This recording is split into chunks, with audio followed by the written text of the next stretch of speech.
Baik, selamat pagi semuanya. Assalamualaikum warahmatullahi wabarakatuh. Yang saya hormati Prof. Heru, Pak Ketut, Pak Andri, Bu Yani. Terima kasih sudah mengundang, memberikan kesempatan kepada SKK Migas untuk mungkin berbagi sedikit mengenai activity di IOR. Saya akan batasi paparan saya hanya terkait chemical IOR ya. Walaupun ada yang lain yaitu IOR dengan metode thermal dan juga dengan metode injeksi gas. Ya, karena ini forumnya Tekim ya Prof ya, jadi kita hanya akan bicara mengenai chemical IOR saja. Secara khusus saya akan menyampaikan roadmap-nya lapangan Minas sebagai salah satu lapangan terbesar ya di Indonesia. Dalam sejarah nggak banyak yang giant field yang sudah mencapai produksi sebesar Minas. Ya. Baik, silakan. Operator di sana. Oke, izinkan saya memulai dari definisi mengenai IOR. Tadi Prof. Heru sempat menyinggung ya, ada beberapa fase pengembangan. Dari semenjak ditemukan sebagai sebuah struktur eksplorasi, dia akan memulai produksi secara primary, kemudian hingga mencapai RF tertentu, kemudian kita akan mulai memasuki fase secondary, di mana kita akan menginjeksikan bisa berupa air atau gas, tapi dengan tidak mengubah karakteristik fluida dan batuan di reservoir. Setelah mencapai RF tertentu, maka kita bisa mulai fase ketiga, yaitu tertiary recovery atau biasa disebut IOR. Sebetulnya term tertiary muncul juga di gas, ya, kita sebut sebagai EGR, ya, Enhanced Gas Recovery. Dan kita sudah punya proyek komersial di EGR ini, yaitu di Tangguh. Ya. Di Tangguh itu ada Forwata EGR, itu semacam IOR tapi menginjeksikan gas untuk meningkatkan recovery factor dari lapangan gas. Sejalan dengan itu, di SKK Migas kita memiliki suatu pedoman tata kerja yang diberlakukan ke seluruh K3S mengenai mekanisme pilot IOR, yang di dalamnya ada definisi yang konsisten dengan yang tadi ya, yang saya jelaskan sebelumnya, primary recovery, secondary recovery, dan tertiary recovery. Nah, ini ada ilustrasi mengenai tertiary recovery yang digambar sebelah kanan. Kayaknya energinya kurang. Oh iya, terima kasih.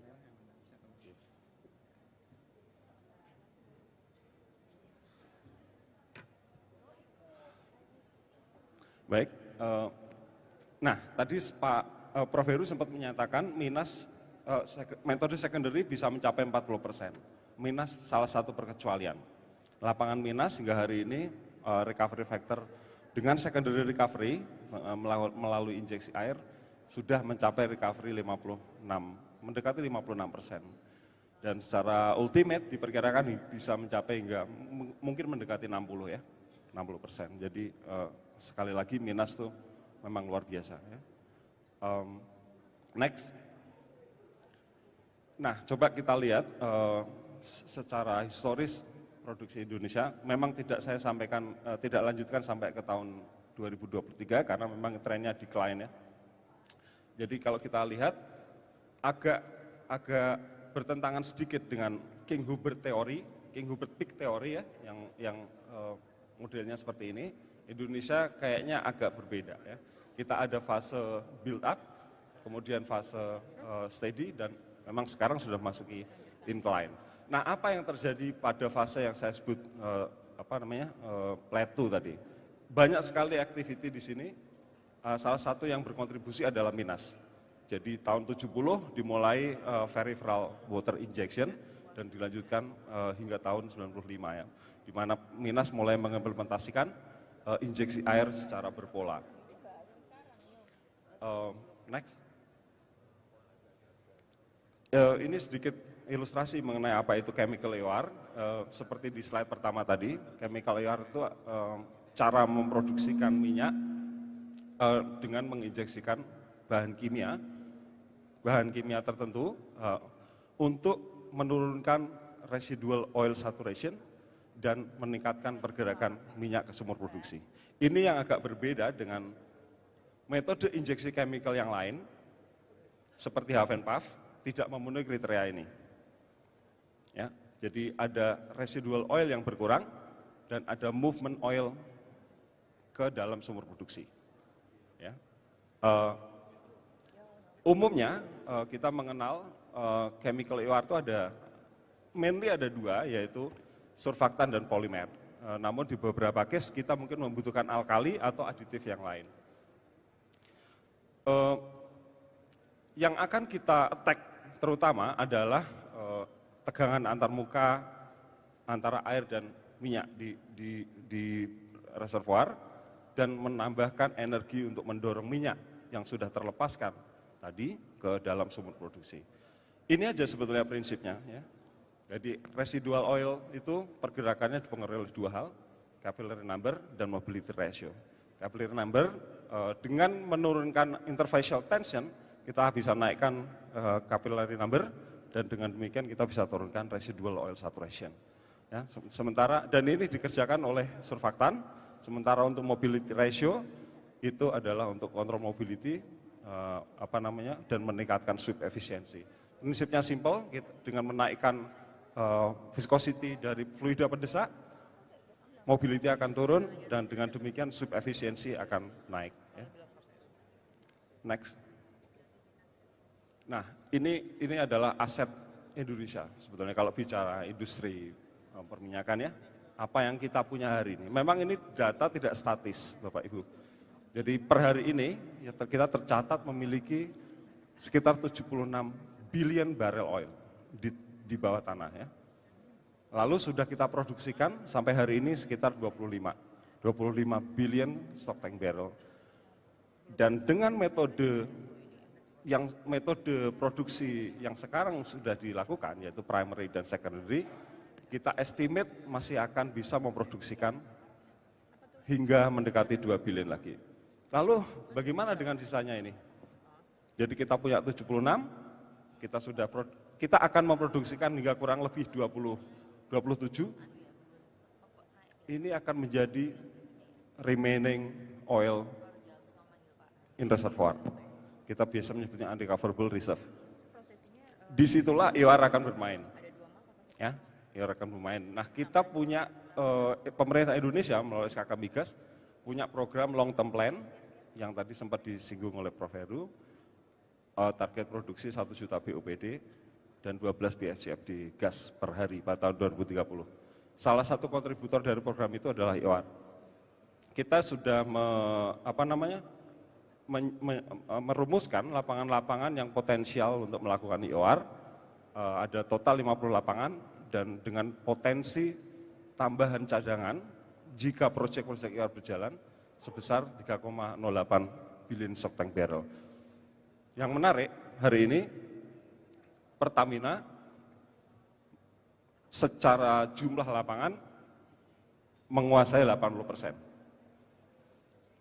Sementara sisanya operator lain. Ini maksudnya ini menarik tapi sekaligus juga tantangan ya. Jadi sebagaimana kita tahu kegiatan EOR itu biayanya besar sekali ya, investasinya masif.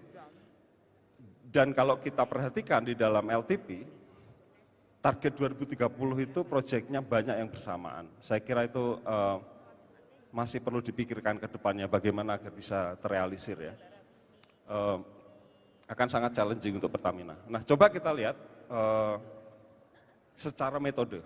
Secara metode, chemical masih menjadi yang terbesar potensinya. Ya. Dari 54 lapangan, itu 32 lapangannya suitable dengan metode chemical EOR dan menyumbang sekitar 1,6 billion stock tank barrel. Bagaimana dengan Minas? Dari 1,6 billion stock tank barrel potensi incremental, Minas sendirian menyumbang 25%. Satu dari 32 lapangan menyumbang 25%. Itu untuk menggambarkan magnitude lapangan Minas di dalam EOR Indonesia. Next. Ini overview sedikit mengenai lapangan Minas. Ini salah satu lapangan yang dikategorikan sebagai giant field. Nggak banyak ya yang dikategorikan giant. Ukurannya juga sangat besar, 50.500 acre. Kalau diambil garis lurus, ukurannya sekitar 15 kali 30 km. Luar biasa besar. Ditemukan pada tahun 44 dan mulai on stream tahun 52. Ya. In place-nya sekitar 8,7 miliar barel stok tank. Adalah salah satu lapangan yang mengimplementasikan metode water flood berpola terbesar di Asia Tenggara. Ya. Mayoritas saat ini Minas menggunakan pattern dengan luasan sekitar 71 acre. Dan itu nanti akan kita kecilkan untuk mengejar pattern-pattern ini. Ini adalah imaginary pattern sebetulnya yang akan kita create pada saat chemical EOR nanti kita kerjakan. Ada 5 sand formation reservoir yang kita perhitungkan potensial ya untuk mengerjakan, untuk diimplementasikan chemical EOR. 2 dari formasi Bekasap, yaitu di sand A1 dan A2, dan ada di formasi Bangko di B1, B2, dan sand D. Next.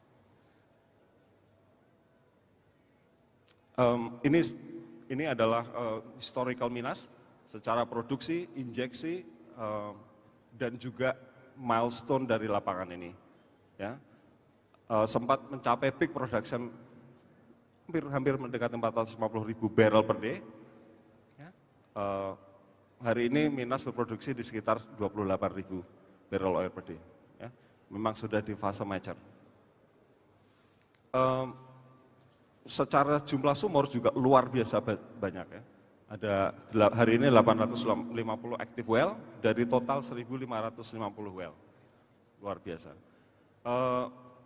Dan yang menarik lainnya, Minas itu seperti laboratory. Di antara lapangan-lapangan lain, Minas itu salah satu yang paling banyak melakukan eksperimen bagaimana meningkatkan produksi dan cadangan. Ini adalah light oil field, tapi mengimplementasikan steam flood. Ini adalah sesuatu yang mungkin di petroleum engineering agak tidak common ya. Light oil mengimplementasikan steam flood. Itu pun dicoba. Tapi pada akhirnya makin mengarah kepada kesimpulan bahwa memang yang paling suitable di Minas adalah chemical. Oleh karena itu kalau Bapak Ibu lihat, mulai tahun 2000 hingga hari ini, roadmap Minas memang menuju chemical EOR. Dalam hal ini ASP, alkali surfaktan polimer. Next. Nah ini sedikit lebih detail dari yang tadi dijelaskan, tapi idenya dalam sebuah lapangan, implementasi chemical itu akan melalui fase-fase ini. Pertama kita akan proof dari konsep, kemudian kita ada pilot atau di beberapa kegiatan kita menyebutnya field test atau field trial, dan yang terakhir proof of expandability. Ya. Dimulai sebetulnya kalau screening metodologi mulainya tahun 94, ya, tahun 94 itu ada beberapa metode yang di screening, tapi akhirnya mulai tahun 97 research ke arah surfaktan mulai dikerjakan. Dan dimulai dengan SFT project ya, sekitar tahun 2000-an dengan menginjeksikan surfaktan. Ada 2 sand yang dicoba dan berhasil. Berhasil walaupun tidak sebesar yang ditargetkan ya. Dengan lignin system kita dapatkan 6% recovery factor dan dengan surfaktan kita mendapatkan 11%. Itu tidak cukup menggembirakan pada hari itu.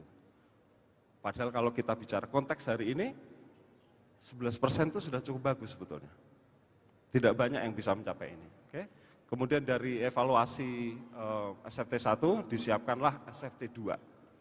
SFT2 itu menggunakan sistem alkali, surfaktan, dan polimer. Ya, injeksinya sendiri dilakukan tahun 2013 ya, 2013. Tapi persiapannya sendiri sudah berlangsung dari sejak tahun 2010-an. Dan ini salah satu pilot project chemical EOR yang paling sukses yang pernah dilakukan di dunia. Ya, sangat bagus sekali. dengan recovery factor mencapai 17-22%. Ini sangat textbook. Kalau kita lihat profil produksi injeksi surfaktan ASP-nya, itu luar biasa, sangat textbook. Bahkan lebih baik dari prediksi, dari model yang dibangun. Gitu. Nah, dari SFT2, kita perlu tahu kinerja polimer itu seberapa besar ya. Karena yang dilakukan pertama itu adalah ASP, ya, alkali surfaktan polimer. Kemudian dilakukan polimer field trial untuk mengukur berapa kinerja polimer. Ya, kesimpulannya adalah polimer menghasilkan sekitar 5%. Jadi dari antara 17 sampai 22 ini terdapat kontribusi polimer sebesar 5%. Memang tidak matematis, tapi kira-kira menggambarkan memang recovery factor terbesar itu disumbang oleh surfaktan, bukan polimer. Oke, kemudian hari ini kita melangkah ke pengembangan tahap pertama di Minas. Kita menggunakan sistem yang sama, tapi area pattern-nya lebih besar, maka kita menyebutnya proof of expandability. Ya, ini term technical, tapi oleh pemerintah proyek ini kita nyatakan sebagai pengembangan tahap pertama. Ya, dan dia komersial, statusnya adalah komersial. Kita rencanakan tahun akhir 2025 injeksi sudah terjadi dan kita sudah akan bisa lihat hasilnya tahun berikutnya.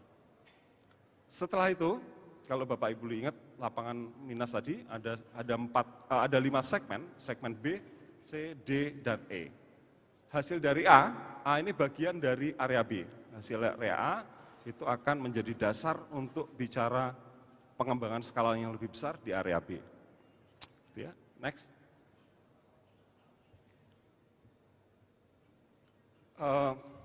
Ini sedikit lebih detail dari yang saya sampaikan sebelumnya, apa yang akan kita lakukan dari hari ini sampai ke tahun 2025. Ya.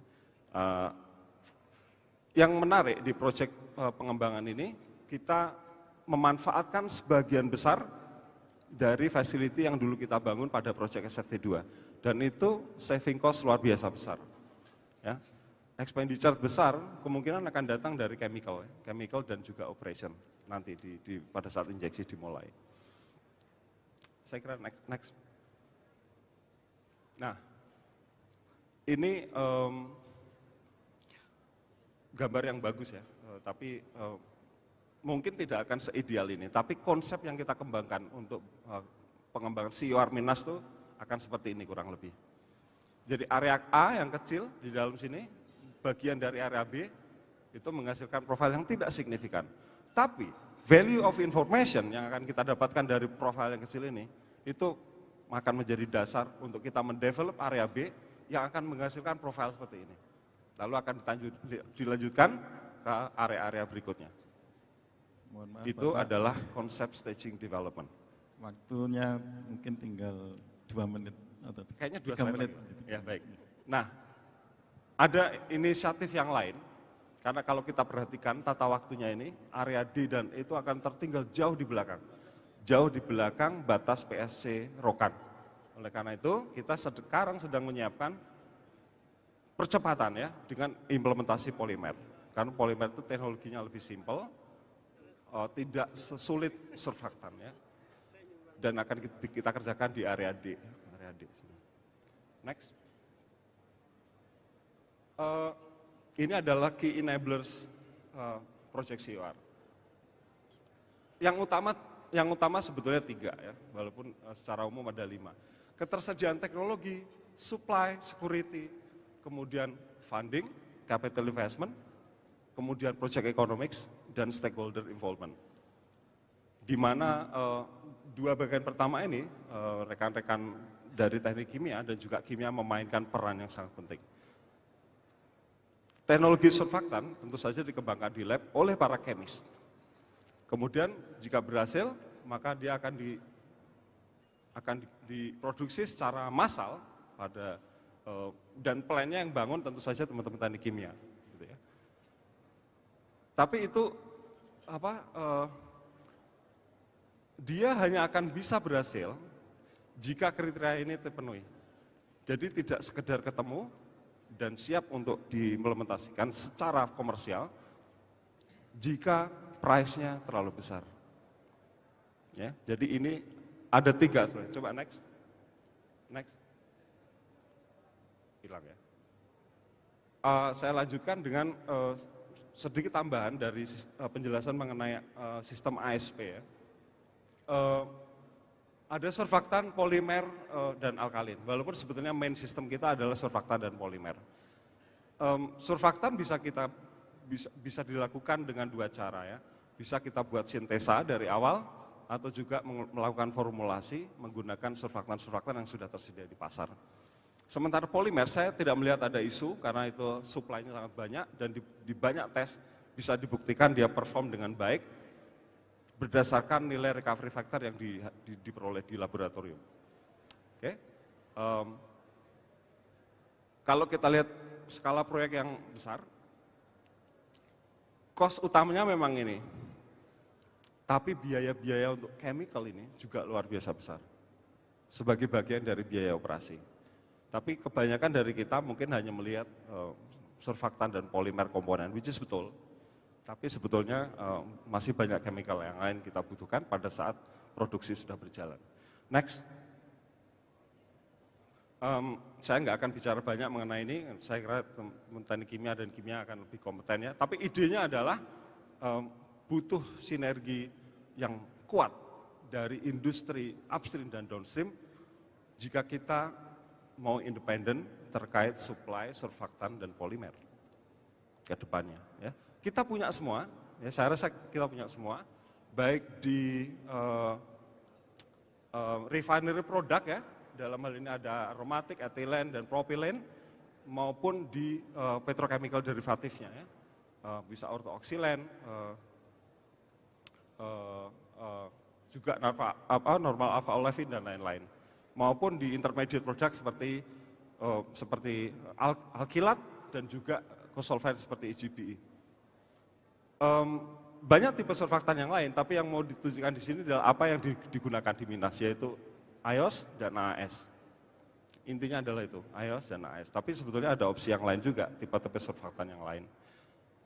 Next. Ini summary sebetulnya dari apa yang kita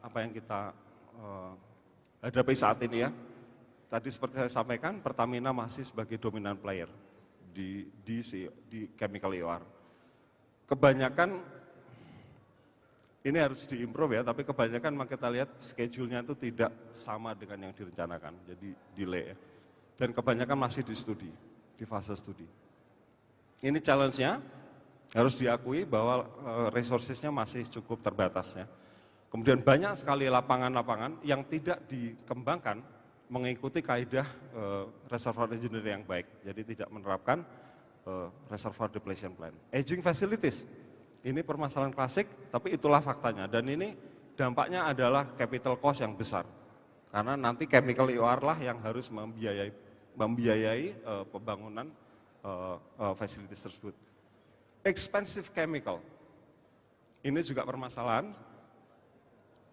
Kita bisa punya powerful surfaktan, tapi kalau harganya mahal, proyek nggak akan jalan. Jadi harus ada kompromi terkait ini ya.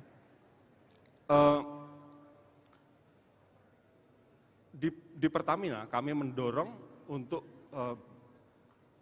dibuat semacam project management team, dan itu kami endorse betul agar suatu proyek yang kita direncanakan itu tidak dikerjakan secara parsial. PMT akan sangat membantu dalam hal ini. Nanti mungkin Mas Andri bisa jelaskan lebih panjang ya. Dan terakhir ini yang juga akan kita dorong kepada pemerintah untuk diberikan kepada K3S yang memiliki proyek-proyek. Karena kita lihat di sebagian besar proyek EOR memang masih marginal saat ini. Jadi tentu saja insentif dan dan beberapa opsi lain itu sedang kita kaji untuk membantu proyeksi chemical EOR terutama agar bisa jalan. Next. Bisa dipercepat. Udah, ini kesimpulan, Prof. Heru. Jadi kita punya potensi 17-22% untuk kita kejar dengan chemical EOR. Full cycle business model dengan tujuan apa? kita bisa mensuplai raw material dan juga produksi, terutama surfaktan di dalam negeri. Ya. Kemudian tentu saja butuh dukungan stakeholder untuk bisa COR project jalan. Saya kira itu. Terima kasih. Baik.